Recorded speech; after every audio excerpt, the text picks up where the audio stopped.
Okay, welcome to Level 2 Music 2024 past paper tutorial. Now we're going to have a look at question 1. It is an accompanied choral piece, and say You've Got a Friend in Me by Randy Newman. That information is not important, so what you need to read, the information that is underneath. Have a look at the music. Um, yep, it's arranged by McHuff.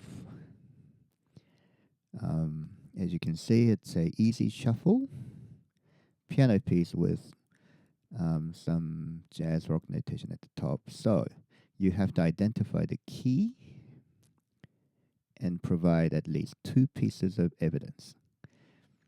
Now, at level 2, this is very important. Remember, there are 4 sharps and flats.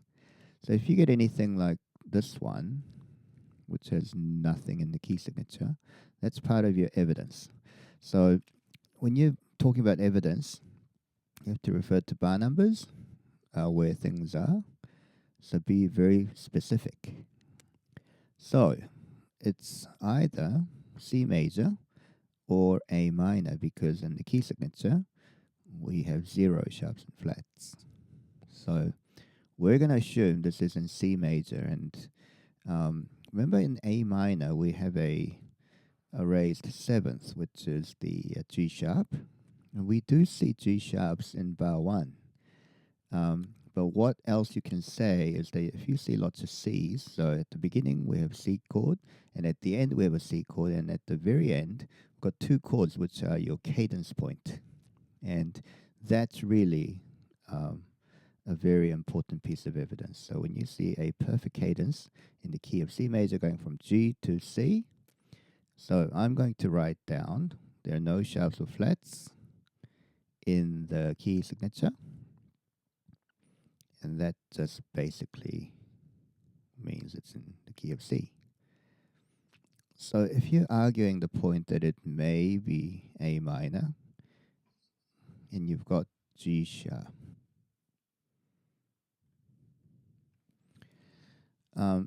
you could say that there's a G sharp in bar 1, right? I can see it in the treble part and the bass part, the 4th beat. However, that G sharp only stays momentarily. You cannot find it in bar 2 or bar 3 or bar 4. So in that case, this is what we call a secondary dominant. And we will not be covering secondary dominants in level 2. We may do that in level 3. It's just a fleeting moment that G sharp just acts as a 5-to-1 cadence in A minor. However, it's just too brief to be called a modulation. So I don't think you're going to be talking about modulation from the very first question. Yep. Just remember there's something called a secondary dominance. A minor is really chord 6. So we're not going to say it has modulated to the key of A minor. It's just that G sharp is just decorating. So acting like a transition. So having established that, so if you want to say it's in the key of A minor, it has to have a G sharp throughout the whole thing, and also establish a 5-to-1 cadence at the end of it. But it's just such a brief moment. So we can't really, well, I'm writing here it's not in A minor because there are no raised 7th, except for bar 1. But very brief appearance.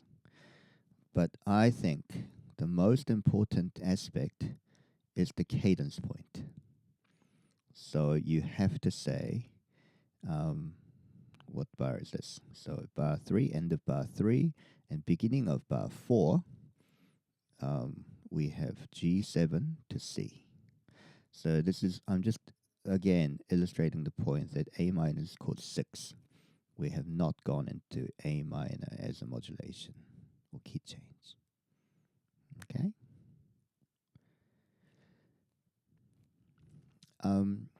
Just in general, I think this example is very scary to come across because you've got so many different sharps and flats and just looks really complicated. But just, yeah, simplify. So here's your perfect cadence.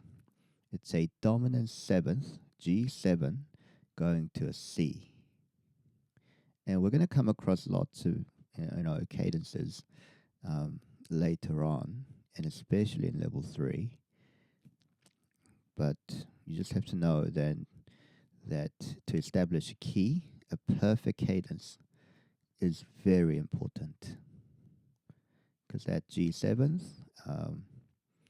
well, the third of the chord is the leading note, goes up, and the seventh falls, so it creates that tritone. Now that A flat is kind of random, isn't it? So we call that sort of a chromatic chord or non-diatonic. We're going to talk about diatonic and non-diatonic in the next part, where you have to discuss how the accidentals are used to create a melodic and harmonic interest. But let's go to that cadence point. So really look at the key signature and have a look at the cadence point, and that those two are the really the key. Sometimes if you have to say if it's not in a minor key, and you have to say why, or if it's in a minor key, you have to suggest that there's a leading note throughout the whole passage. Okay, so that's the end of this part, A1.